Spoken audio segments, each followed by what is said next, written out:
Buenas y bienvenidos a Lecturas Improvisadas.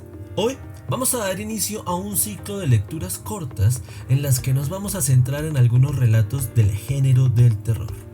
Y qué mejor manera de iniciar este nuevo ciclo que con la lectura de un famoso cuento, del que se han hecho múltiples adaptaciones, incluidas la de este podcast. Un relato que gracias a la influencia de programas como Los Simpson hace hoy parte de la cultura popular y del imaginario de muchos. Será pues La pata de mono de W. W. Jacobs, el relato que ha inspirado a Stephen King para crear sus universos, el que abre el ciclo de lecturas con relatos cortos, aquí en Lecturas Improvisadas. Pero antes de iniciar con el relato, hablemos de su autor. William Waymer Jacobs fue un humorista, novelista, cuentista y catador de quesos británicos. Qué curioso esto. Este señor nació en 1863 y conoció su destino final el 1 de septiembre de 1943. Este Fromlier, como se conoce a los catadores de queso, fue conocido en vida porque la mayoría de sus creaciones literarias las escribió en el género del humor, eran género humorístico. Pero hoy no vamos a hablar de eso. Hoy nos convoca el misterio y el terror. Hoy nos trae, jalados por un misterioso deseo cumplido, aún sin consecuencias, el relato de La pata de mono de W. W. Jacobs. Bienvenidos.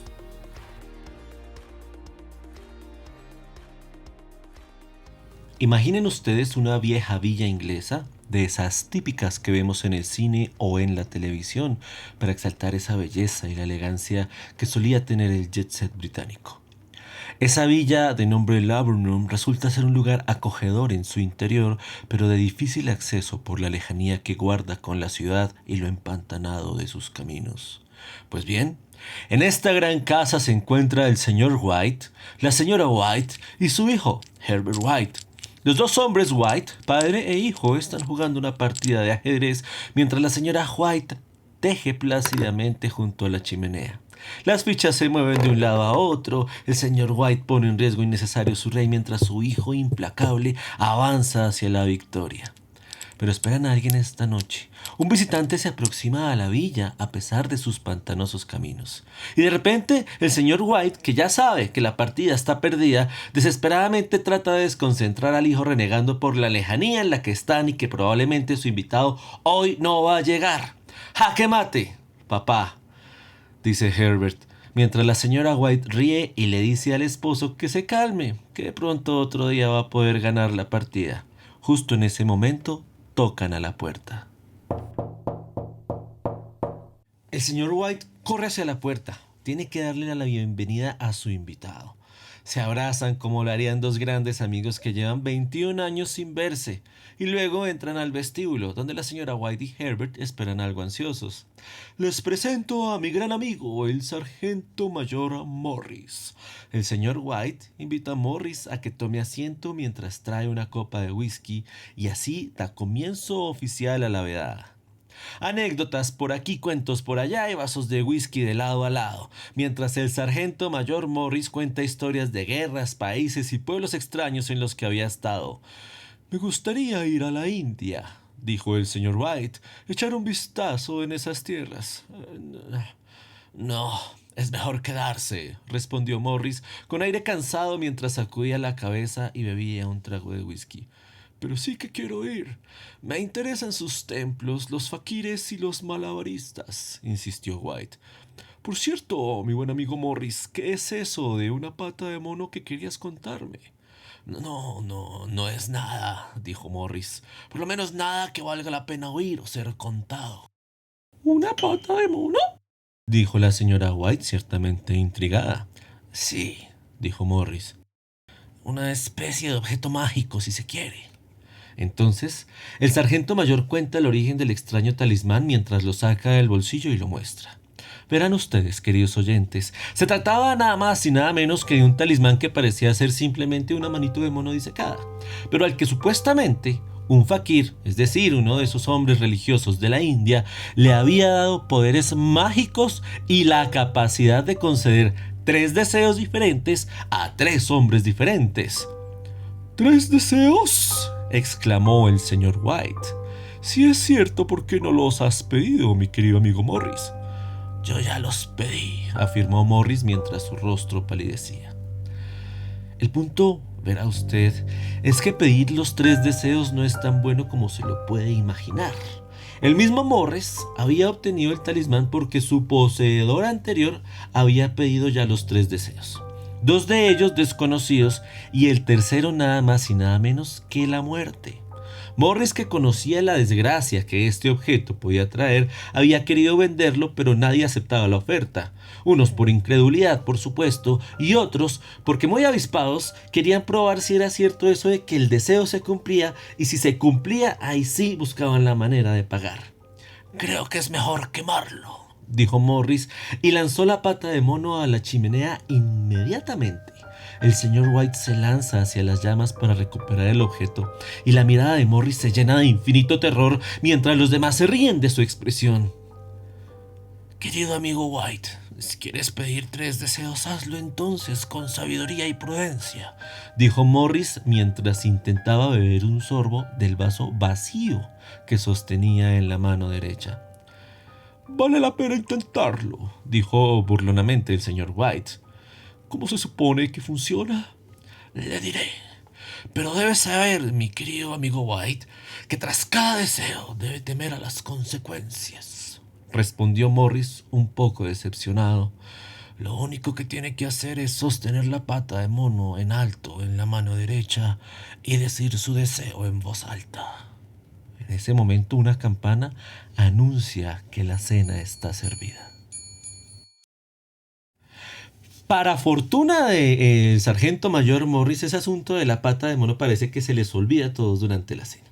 Se entretienen como niños chiquitos escuchando sus aventuras y todo lo que había tenido que vivir en las guerras y en esos pueblos extraños hasta que llega la hora de irse. El sargento mayor Morris tiene que irse a tiempo para no perder el último tren, porque recuerde usted, señor oyente, que esta villa Laburnum está muy alejada de la ciudad y además que sus caminos son pantanosos, lo que hace difícil su tránsito.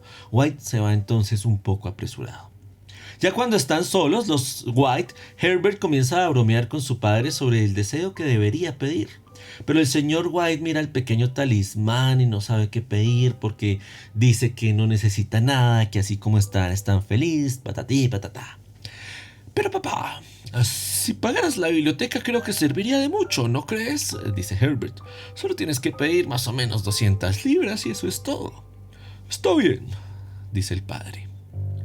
¡Quiero 200 libras! Exclama con el objeto levantado mientras Herbert toca acordes de misterio en el piano y guiña el ojo a su madre. Inmediatamente después el señor White, asqueado y un poco aterrorizado, tira de la pata de mono al piso. ¡Se movió! ¡Juro que se movió en mi mano como una serpiente! Pero no veo las 200 libras, dice la señora White. Ahí queda el tema. Y minutos después, tanto Herbert como la señora White fueron a descansar mientras en soledad el señor White termina una copa de whisky al mirar las brasas de la chimenea. En un momento, como hipnotizado por el rojo y el naranja, comienza a ver rostros que salen de la chimenea y se espanta cuando aparece el de un mono con aspecto diabólico que se mueve en su dirección. Se estremece, tira el vaso y sube a su habitación.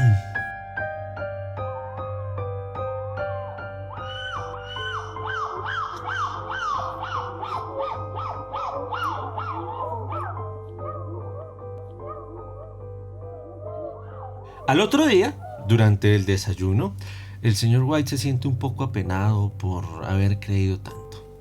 Los aires eran diferentes y, como era ya costumbre, Herbert comienza a burlarse de su padre por haber creído el cuento de un militar probablemente traumatizado por la guerra.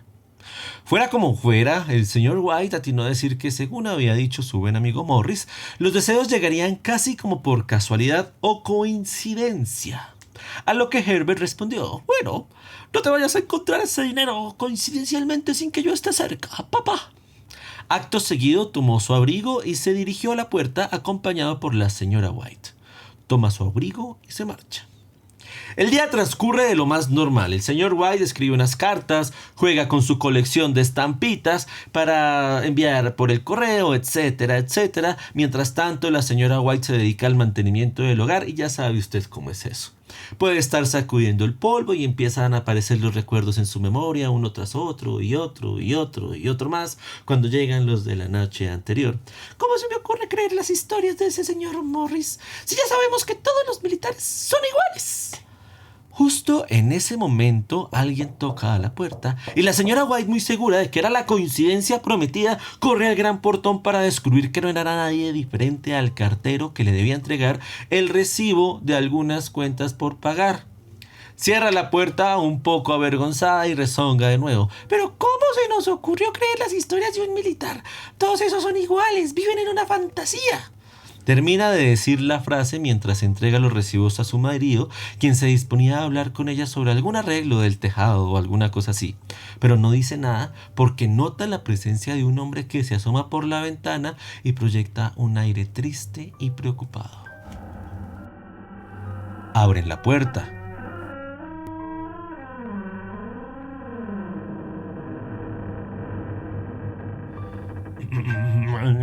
Disculpe, dice el hombre. Vengo de la compañía Mon Miggins. ¿Mon Miggins? Replica la señora White. ¿Qué pasa? ¿Qué pasa? ¿Le sucedió algo a Herbert? Espera, querida, no interrumpas al caballero, dice el señor White. Seguro no trae malas noticias, ¿verdad?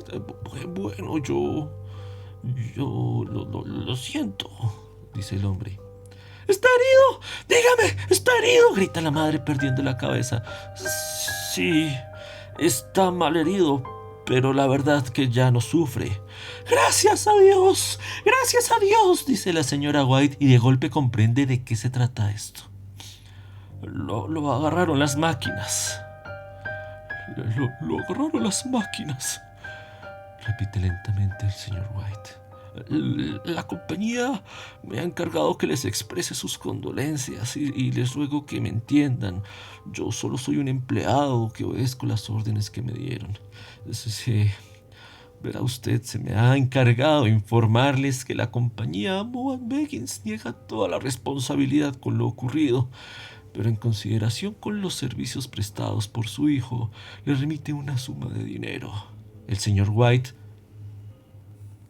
suelta la mano de su mujer y mira con terror al visitante. ¿Cuánto?, pregunta. 200 libras. Se oye el grito enloquecido de la señora White mientras el señor White palidece y cae desmayado.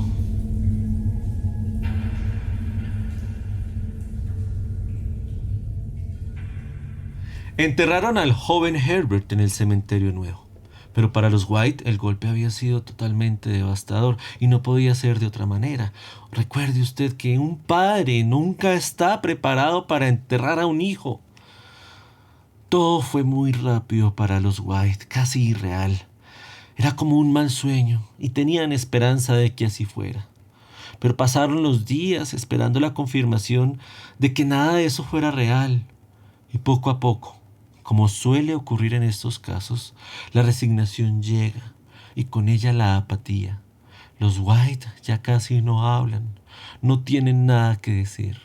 La pérdida ha sido definitiva y con su certeza los días serán cada vez más y más y más largos. Tiempo después, en la noche, el señor White está dormido en su cama. Lanza la mano hacia donde debe estar el cuerpo de su esposa, quien también debería estar dormida, pero siente el vacío, siente que ese lugar está vacío. Aún soñoliento, abre un poco los ojos y siente el ruido amortiguado de un llanto junto a la ventana. De forma tierna llama a su esposa para que vuelva a la cama y no coja un frío, un resfriado o alguna cosa peor. Ella se niega a hacerlo y sigue de pie junto a la ventana. Entonces el señor White, que sabe que no puede hacer nada, vuelve a intentar quedar dormido, cuando de repente la señora White comienza a gritar: ¡La pata de mono! ¡La pata de mono! El señor White, sobresaltado, se sienta sobre la cama. ¿Pero qué pasa? ¿Qué pasa? ¿Dónde está? Su mujer, enloquecida, le mira pero con afán y una ciega esperanza de encontrar lo improbable. Lo mira con ojos desorbitados. ¡Dime que sabes dónde está la pata de mono! ¡Dime que no la has destruido! Sorprendido, el señor White le dice que no, que él había dejado el maldito talismán sobre la repisa. ¿Pero por qué lo quieres, mujer? Una risa sale de la garganta de la señora White. Pues claro, como no habíamos pensado en eso, todavía nos quedan 2 deseos. Trae la pata de mono, tráela. Debemos pedir que nuestro hijo vuelva a la vida.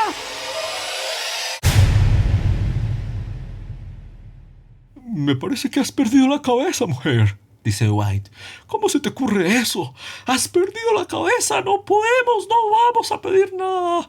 No sabemos qué pueda pasar, mujer. Vuelve a la cama. Pero póngase usted a pensar. No debe ser fácil para una madre el perder a su hijo único. La señora White es una madre que amaba profundamente a Herbert y no se iba a dar por vencida, ni mucho menos, porque consciente de que ese primer deseo se había cumplido a pesar de la muerte de su hijo, sabía muy bien que los otros 2 deseos podrían cumplirse también.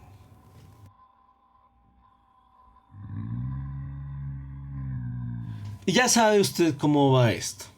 En todas las discusiones familiares se dice una cosa de un lado, se dice una cosa del otro lado. Bueno, lo de siempre. Y como casi siempre suele pasar, las señoras se llevan la victoria. Termina convenciendo al marido de que suba el condenado talismán, la maldita pata de mono. Y este hombre baja las escaleras como un niño regañado, coge el talismán y sube a la habitación a regañadientes, porque sabe que es una mala idea. Apenas llega a la habitación, la mujer le grita: ¡pero pide el condenado deseo! Esto es absurdo, mujer. ¡Pídelo! ¡Pídelo! ¡Quiero que lo pidas! Al fin el hombre levanta la mano con el talismán y dice en voz alta: Deseo que mi hijo vuelva a la vida. El talismán cae al suelo. El señor White sigue mirándolo con terror y luego, temblando, se deja caer en una silla mientras la mujer se acerca a la ventana y levanta la cortina.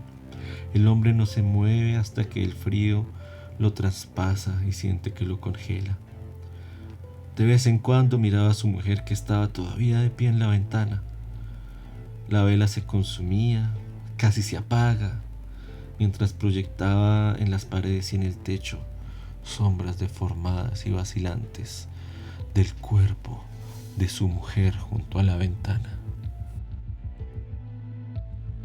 Bueno, yo no quiero que usted, querido oyente, me malentienda, malinterprete estas palabras, esto que pasa. No quiero que trate de sobreinterpretar la actitud del señor White. No es que él no amara a su hijo Herbert. Lo amaba con la locura que un padre ama a un hijo. El punto es que este hombre había tenido la mala fortuna de ir a reconocer el cadáver en la morgue. Y el accidente había sido tan violento, tan brutal, que el rostro estaba totalmente desfigurado y él había tenido que hacer el reconocimiento solamente porque conocía muy bien la ropa y el cuidado que su hijo tenía en la ropa. Pero él nunca le dijo eso a su mujer.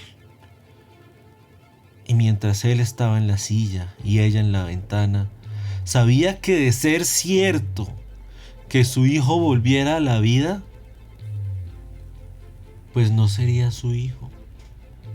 Sería un monstruo deforme que había vuelto a la vida y había salido de los 10 metros de tierra que separaban el ataúd de la superficie y había tenido que caminar deformado por el pantano que recubría la villa, por ese camino difícil. Y estaba asustado de la reacción de su mujer cuando viera aquella deformación de lo que antes era su hijo. Y en ese momento se escucha un ruido, como un golpeteo en la puerta. Y la mujer grita impaciente: ¿qué es eso? ¿Qué es lo que suena, White? ¿Qué es lo que suena, esposo mío? No te preocupes, mujer. Seguramente no es nada más que un ratón. Pero ella no le hace caso, por supuesto.